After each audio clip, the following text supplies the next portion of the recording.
Welcome to That Sober Guy podcast. I'm Shane Raymer. Excited for today's guest. His name is Brandon Siler. And Brandon is a former NFL linebacker who spent 6 seasons with the San Diego Chargers and Kansas City Chiefs after winning a national championship at the University of Florida. Today, Brandon's an entrepreneur. He's an author. He's a speaker. And he's also a mental health advocate. And we're just really excited to have a great conversation today around Men's Mental Health Month being in June.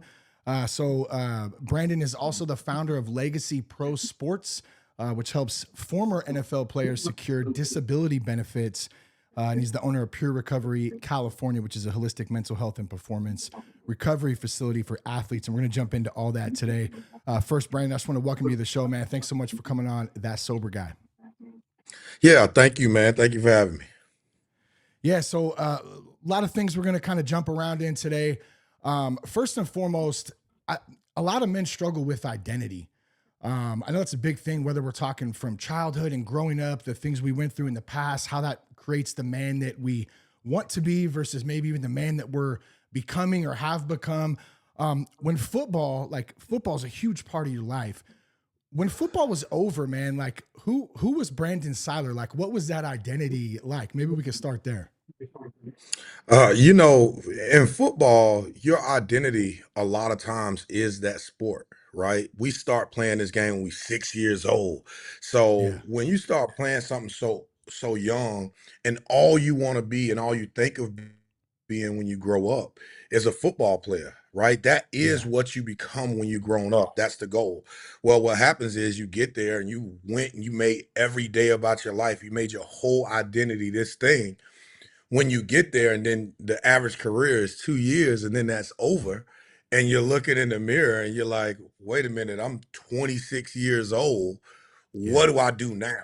Right. So it happened to me the same way, just like it happened to a lot of the other guys. You have to go try to find yourself and find a new identity. And it's not easy because you put so much into this sport over your Yeah. entire life. So, it was crazy for me. My journey was a little bit different, right? Because in my last year in Kansas City, one of my best friends on the team, Javon Belcher, he actually shot himself in the head and at the Mm. facility, and that was a Saturday, and we actually Damn. played on Sunday. And Wow. everywhere that his name was on the depth chart and everything, they just moved his name and put my name, and then basically we played the next day. So Wow. when that happened, that kind of destroyed me mentally, and I didn't know what to do. One thing that I did know is that I was a little bit more mentally unstable at the time than he was. And if it was going to happen to him and he was going to do that, then I needed to Yeah. find me something else to do. You know what I'm saying? Yeah. So Wow. I was one of the guys that have never been cut in the NFL. I walked out after that 6 year and said, I got to find something that makes me happy. Right. Yeah. My very first job, I went back to the University of Florida, talked in front of the boosters, and I got a job, actually a really good job at CMEX, managing the ready mix department in Central Florida. And I did that for 2.5 years and thought that I was doing okay, just didn't really have that same feeling that you would have when you win and lose in football and Yeah. trying to achieve. But then 2.5 years later, I had some guys that came to me and they said, "Look, we have been trying to get these disabilities, and we just haven't been able to do it. You're a smart guy, like you're the smart guy, because I always had the helmet, always had the mic on the Yeah. field, like the quarterback of the defense. So you're a smart guy, right? You got, the graduated with honors from high school, graduated honors in college, got my MBA. I got business certificates from Harvard, Yale, MIT, Wharton Business School, and one class away from my doctorate. So I said, all right, well, let me dig into this. And Mm. when I started digging into it, I kind of got more and more upset because I understood that there was a barrier for our former players. And the first barrier was education, right? They Mm. didn't understand and know what was available to them. And then once they did know what was available to them, the other barrier was actually being able to get and obtain the disabilities and things that was put there for them to have. You know what I'm saying? Yeah. Yeah. So, and it sounds like there's a lot there too. And um, did you find purpose in that? I mean, I feel like I know the answer to that question already, but it's probably a little scary at first too. It's like, man, okay, I have this whole career, this whole identity. Football's my game. This is related to football, but now I got a whole new chapter of this, and I got to do a lot of legwork, probably a lot of background work to get something like that going. What was that Oh like? man, most certainly. It definitely is scary, right? Like Yeah, being an entrepreneur is not for the faint of heart, right? that's for sure. So I had a pretty good job. I had a company car, company credit card, right? And the day that I did get the last guy with disability, like help him to obtain it, I sat on the bed with my wife and I said, you know, it took all of that hard work and every a bit of my brain power and everything to be able to get these guys this disability. I said, there's thousands of guys out there. How are they ever going to be able to get this disability?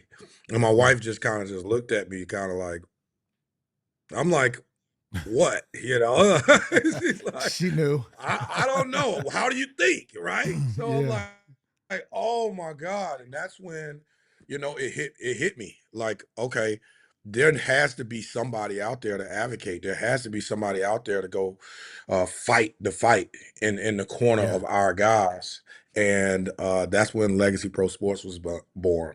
So once we yeah, did that, we got into because there was all types of different disabilities that were out there, but the one that always bothered me the most was the mental health, and yeah, because of my experience with Javon. And then after I got done playing in the NFL, I went into my mental health spiral. I couldn't even look at the Oh, game, I lost your couldn't even audio. look at football for 3 or 4 years.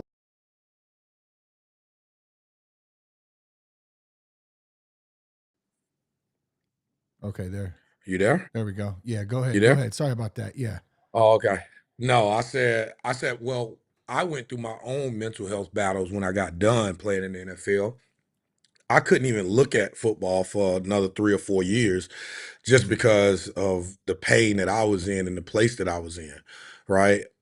And I went and sought help and went to a rehab facility, and it took me a long time to really open up and really get to a place where I could use the tools and the things that were taught to me, for me to complete my mental health yeah, journey and get back to a place where I can find myself and move yeah. on and be okay with moving on without the game.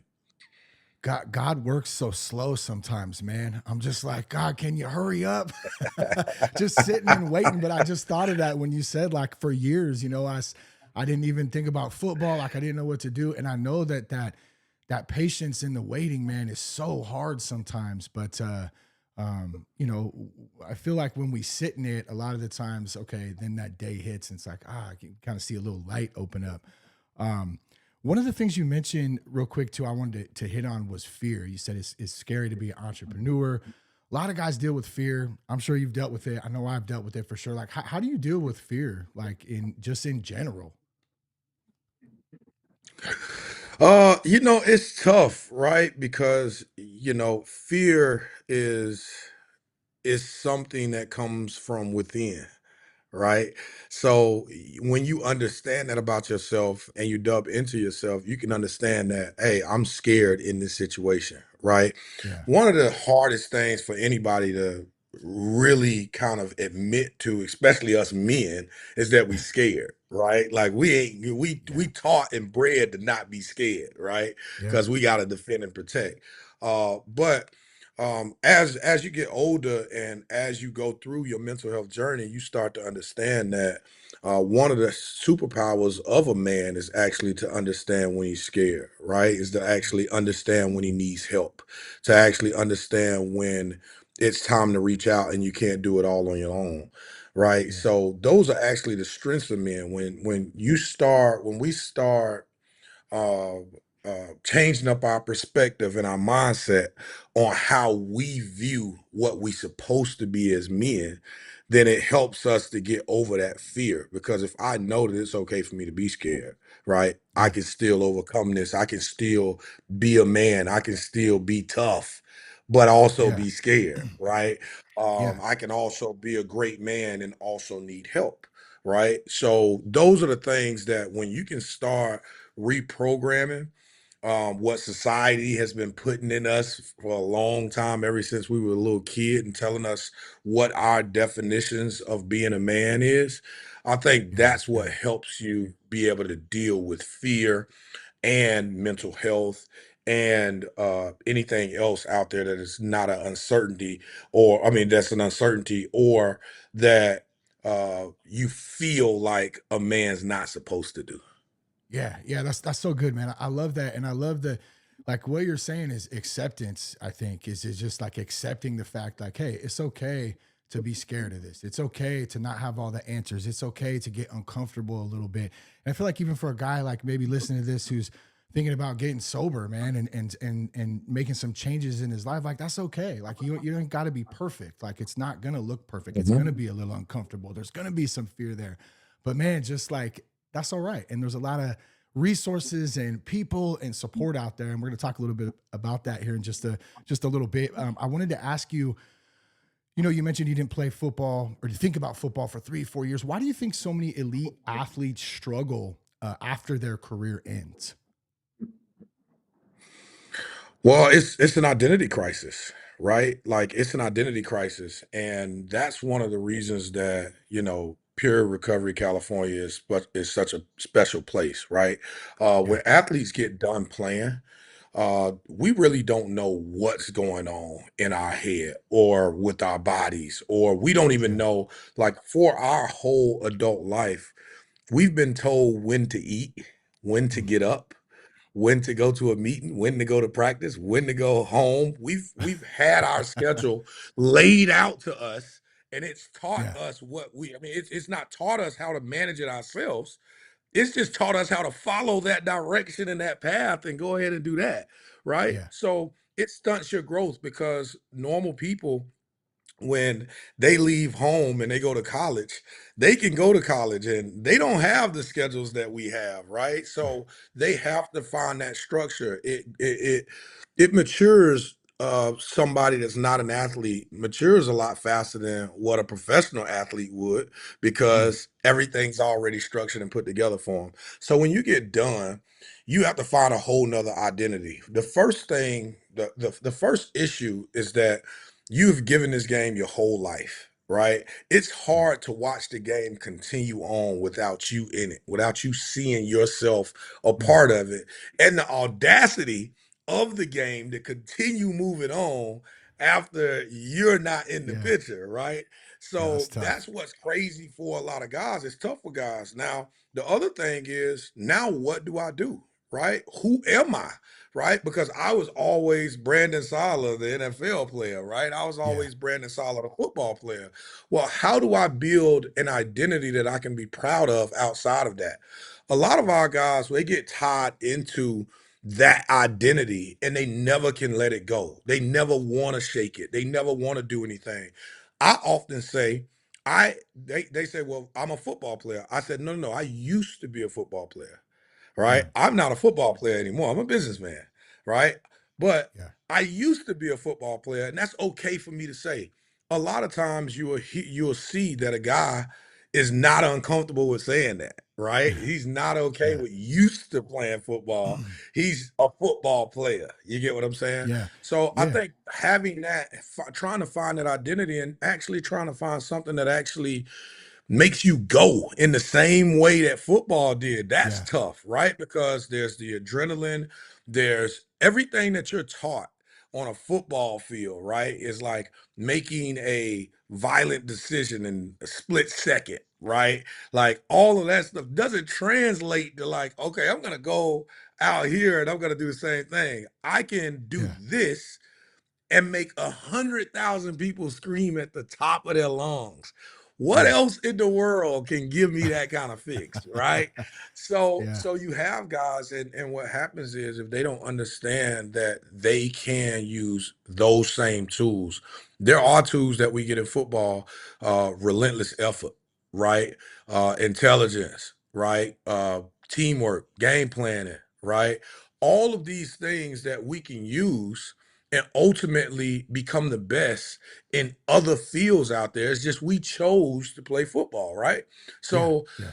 guys have to understand that about themselves. And that's why peer is important, right? Is because when guys go out there, we don't just treat the symptoms, right? Yeah, a guy drinks or a guy does drugs, right? That's a symptom, right? We want to treat the whole person. We want to get to the root Yeah. of what's causing that, and then be able to give that guy tools so that he can see improvement, know how to achieve that improvement, and go on and live a healthy, sustained, healthy life throughout Yeah. the rest of his life. You know what I'm saying? So it's important. I think that all guys should go and do this when they get done because it helps you to set yourself back up, to set yourself back straight, to say, hey, look, I'm me. I played football, but football wasn't me, right? Yeah. I'm me, and now I'm good enough, and I can form another identity in the same way that I was the 1% of the 1% and formed an identity in that sport. And that's Yeah. what's important. Guys have to understand that they have the ability to do that. Yeah, that's so good because it's back to that identity shift again too. Like I'm not gonna identify as just a football player or just a podcaster or whatever that looks like, whatever business you might be in. Um, that that grows into the authentic self, I think, a bit. And you start to find who that is.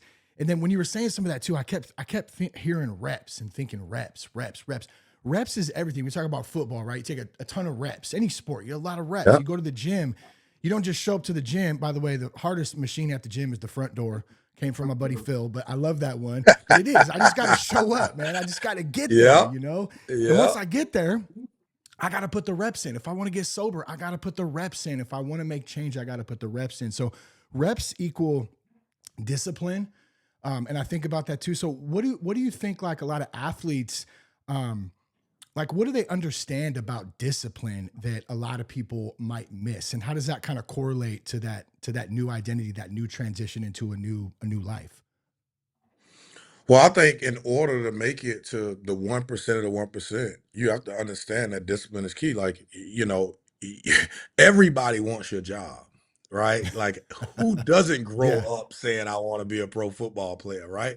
So, everybody wants your job, right? So, you have to understand that you have to go and get it every morning, right? Every Yeah. day that you wake up, there's somebody looking to be in your spot. So, understanding that is that's a big thing. Like most guys that make it all the way to the NFL, they understand exactly that. There are those guys that's just super duper extremely talented that don't do as much as the other guys, but even Yeah. those guys still have that level of discipline. And I think when it comes to mental health and moving on after the game, I think it's the same way, right? Like back when Javon was having his issues, you know, the technology and the stuff, nobody knew that there was stuff out there that can actually help you when it comes to mental health. Nobody Yeah. really admitted that mental health was a real thing, right? It was just soft. You can't make the club in the tub. You can't, da, da, da, you know. So it was a part of that mantra of what a tough football player was to be.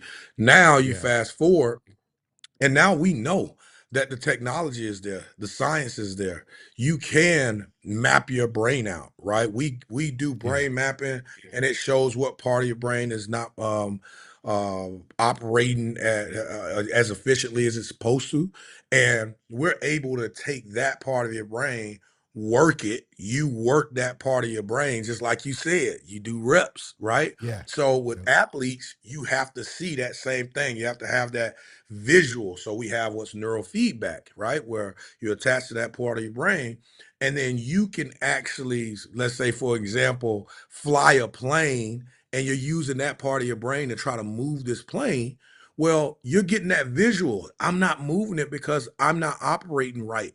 When you Mm, work on it continuously and continuously, now you can see that plane starting to move. Athletes need that. The reps, the reps, the reps, but we also need to see that needle move and say, okay, look, I'm getting better at this. I'm getting more effective at this. And then at the end of the day, what you have is you have guys that see situations that they've been seeing for years, glass half empty. yeah, Now, as you get them back on track, they see those same exact situations except glass half full, and it makes yeah. all the difference in their life. So I want to take a moment and just with this next question and just honor your friend Javon with this real quick, man. Why do you why do so many men struggle silently?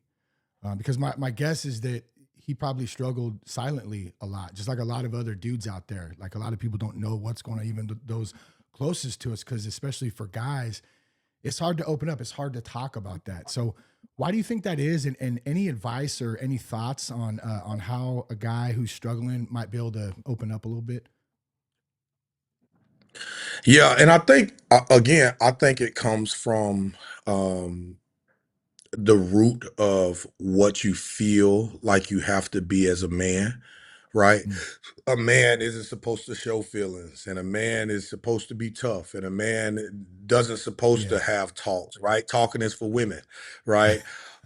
But that mantra is what kind of gets us in trouble because we're football players, so we're the toughest of the toughest. We're the manliest of the manliest, right? So when it comes down to that, a lot of guys don't ever realize that it's okay, right? Like it's okay for me to be struggling with my mental health, right? And Yeah. actually Yeah. for me to say that out of my mouth, for me to actually be able to tell somebody shows true strength in the man that you are, right? Yeah. Because when you hold it in and you hold it and hold it and hold it, what happens is eventually you just burst out, and that burst comes in anger. That burst might come in overdose. That burst could come in suicide. That burst could come in hurting somebody else or doing Yeah. something stupid that's going to affect your life in a negative way, right? So I think the first thing is understanding that it's okay to not be okay, and it's That's okay to good. seek help. The second thing is knowing and understanding that there is something out there that can help you, right? Because I think a lot of Yeah. these guys don't understand that there's things out there that can help you and get you back on track and move you in the right direction. And then boom, you got the tools to move on and live a great life.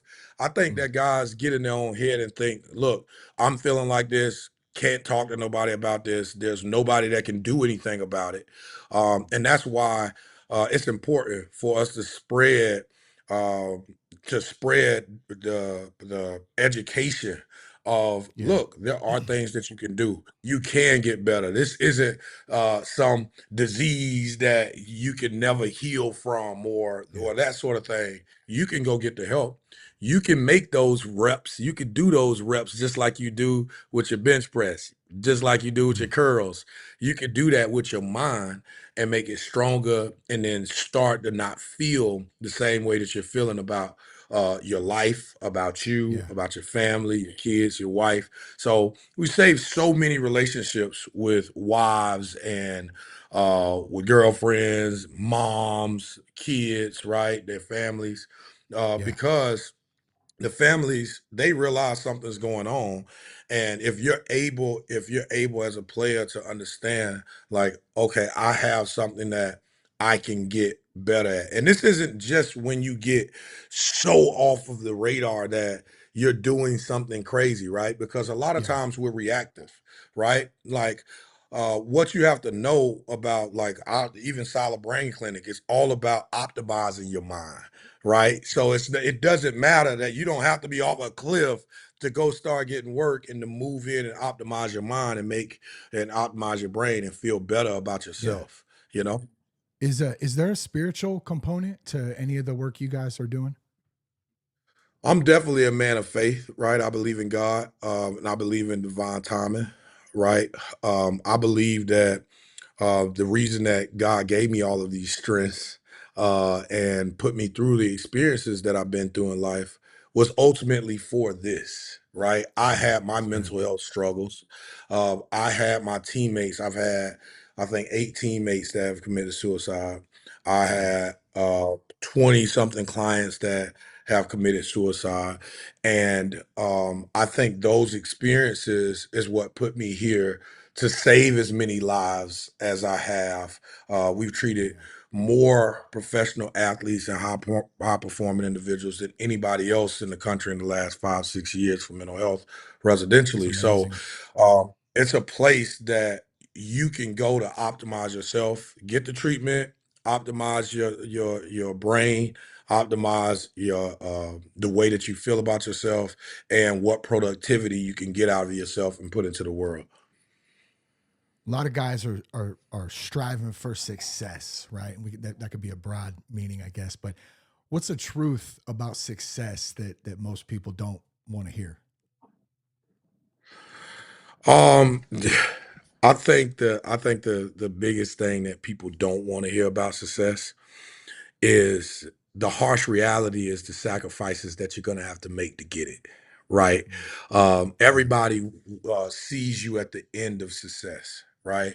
There's a lot of relationships that that you have around you on your journey that you have to separate from, that you have to exclude yourself from. There's environments that you used to love to be in that you can't be in anymore. There are Yeah. things that you used to enjoy doing that you can't do anymore. So I think the thing that people don't want to hear about that success is the sacrifices that they're going to have to make, the changes that they're going to have to make. Everybody is there and loves you when you scored a touchdown, but they don't know that you've been up at 4 o'clock in the morning doing your sit-ups and push-ups and running heels and Yeah. doing all of that. And they're like, look, now that's just too much. Well, I mean, this is what it takes to Yeah. to become successful. You know what I'm saying? Yeah, that comes back to that discipline too. You know, that discipline to wake up every, like you said, 4:30 in the morning. Who wants to do that? But it's like, if you want it bad enough, you want something bad enough, you're going to put the work in to do it. Right. Um, so I know there seems to be there's some correlations. Well, let me just ask this: do you see any correlations between athletes recovering from an injury and maybe somebody recovering from an addiction or struggling with that? Any correlation there? Do they kind of go hand in hand? I mean, I know a lot of guys, they do get hurt and then they have to take pain medication for something and all of a sudden they get hooked on that.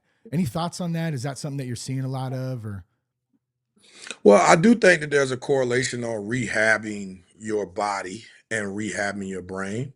I think the first thing that is a big difference between rehabbing your body and rehabbing your brain, your body tells you when you're hurt and you can easily see I'm hurt here. When yeah, it's mental, it's a little bit harder to recognize, look, I have an issue and there's something there that I can rehab and I can get better. When you have an injury, there's no doubt that you can go do ice and stim and you can do exercises so that you can bring your body back. I don't think that it's universally known that you can do the same thing with your mental health and your brain. That's the issue, right? So the more that we spread the education that it's out there, I don't think that like when our guys get into actually treatment, when they start going to the treatment and they start doing it, it's a lot of times to them it feels the same way as their rehab for injuries, right? You're not going to gotcha. go Okay. rehab it and you're Yeah. not going to snap your fingers and be better the next day, right? I tore my Achilles. I'm in a boot without any weight for 6 months, right? Yeah. So yeah, you're rehabbing it, but you're not going to see, oh, I'm going to be able to run the next day. Same thing with your mental health. So once they actually get into the journey, they see the similarities of what it is with their injuries and how they come back, and what it is with their mental health and how Yeah. they come back in that way. So it's similarities. The difference, I Yeah. think, lies in the beginning, in the diagnosis of them understanding that there's something here that I can get better. Love it. Two more quick questions, then I want to talk about peer recovery and we'll wrap up. Be conscious of time today. Culture question for you: do we have a mental health problem, a purpose problem, or a discipline problem? Maybe all of the above. Any thoughts on that? And what? So just culturally, do from a cultural perspective, when it comes to maybe substance abuse, substance use disorder, do we have? Is it a mental health problem? Is it a purpose problem? Are people lacking purpose? Are they lacking discipline? Is it maybe all of them a bit? Any thoughts? Yeah, I think it's a bit of them all. I think as a um, as a society, there are a lot of norms out there, right? Yeah, And if you understand that there are norms and you're like, look, I don't have to abide by all of the norms that are in this society, I think that it helps. Again, for me, it's more of the recognition, right? Like you have yeah, some people that can go out, have two beers uh 3 times a week or 2 times a week. They can have two beers and be perfectly fine. They never get drunk. They just have their beers and go home, right? You know, I'm yeah. not like that, right? Like if I'm That's what drinking, I was thinking too. I gotta go boom, boom, boom, boom, Pedal boom, to the right? metal. I wanna Yeah, get it hard, right? So it's different ways of handling it. Now, when do you understand? When do you understand that all of a sudden this is something that is making you do things that you don't want to do, right? yeah, When is this taking over and now giving you a blurred vision of what is reality, right? And then when that happens or when you're headed towards that, can you recognize that that's happening and then admit to yourself that you need help and that yeah, there's another thing that you can do to get you back on track. Those are the some of the things that I think that's the issue. The issue is that all of us are not the same, right? And yeah. we can't treat mental health the same. We can't treat addiction the same. We can't treat anxiety or depression the same because they ring different in all of us, right? And Yeah, that's it's so why true. when we do our treatments, it's about diagnosing what that person, the depth of what's causing it in that individual, and then putting a program together that's going to work for that individual. Everybody don't receive the same thing because the Yeah, same thing ain't going to work for it everybody doesn't because apply. everybody don't have exactly the same problem, right? So it's got to be structured where each individual, you have to understand what it is that you're dealing with, and that's what the brain mapping and that's what all of the tools that we have and the technology and the science behind what we do. It's about also recognizing what's going on first. Once you do Yeah, that, and only once you do that, now you can come up with a plan for how do we most effectively get that going back in the right direction and then give you tools that you can sustain throughout the rest of your life to live a healthy life. yeah. Last question for you, Brandon. We'll wrap up. What do you want people to say about Brandon Siler 50 years from now? Uh, I think I want them to say that he really made a mark on this world, right? Mm, He was always one that was trying to help people. Every business that I have, every business that I'm involved in is all around helping people. And I think I get myself even in a little bit more trouble because I try to help as many people as I possibly can, right? So I think that when I'm gone, I think my legacy is that uh, I did everything that I can to make this world a better place when I was yeah, gone. yeah, I love it, man. So tell us a little bit more about Pure Recovery. Give us a little background, what that looks like, where it is, and where folks could reach out if they're interested in connecting with y'all. So uh, the history behind Pure, well, Pure is in Oxnard, California, right? And the history behind Pure is I had a player that was dealing with substance issues, and he was one of my teammates back in the day, and I was trying to get him help. So I sent him to different places. I was trying to send him to different places, and he never would get on the plane, right? And I was wasting my money. So I go up to him like, "Hey, man, I'm not gonna waste any more money on you. What's going on? You keep telling me you're gonna go. I give it to you. Yeah, I get you this plane ticket. You don't go to get this help for yourself." And he finally broke down. He's like, "Man, listen, I can't go to a facility where these people that didn't play football are sitting there like I'm famous. They're gonna judge me. Like they're gonna think like, what is he doing here? You know what I'm saying? So I'm scared of that. Right? He said if there was somewhere where athletes could go, that would be a lot better. And Mm, I looked up every place I could, and I found Peer Recovery California. I'm like, well, this place, let's try this place out. This is athletes, yeah. they're there, they all are together. And he said, oh, well, if that's the case, let me go ahead and try. He Mm, goes out there. Um, he goes for 30 days, and then after he was done out there, a couple months later, I'm on the phone with him. I'm like, hey man, you sound different, right? He's like, well, I should sound different. I haven't had a drink or a drug since you sent me out to that rehab facility. dang, that's You great. know, I feel so much better now. And I was like, oh my gosh, God must be out there, right? Because this guy was one of the wildest guys in the world. And I played with him, so I knew that. So I'm like, Yeah. oh, I gotta go find wherever God has put together and put this place together. And when I got there, it was so crazy of an experience because when you looked at all of the things that they did, it wasn't just the therapy and the psychiatrists and psychologists and neurologists and neuropsychs, that kind of stuff. You did all of those things. However, it was the brain piece, right?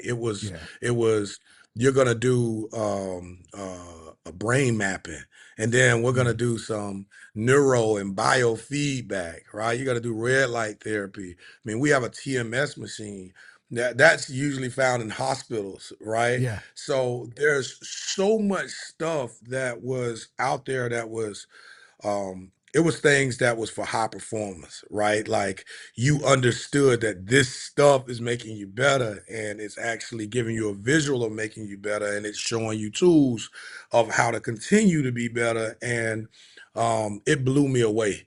So right away I partnered with the lady and I ended up owning a part of it for about 2.5 years. And then me and her had a difference of opinion on where we were going to take it from there, right? Mm, Because at that time, we only had a substance license. So, in order for our guys to go out there, they would have had to have some kind of substance issue in order to do it. Well, I wanted gotcha. it. I wanted them like, well, look, all of our guys don't have substance issues.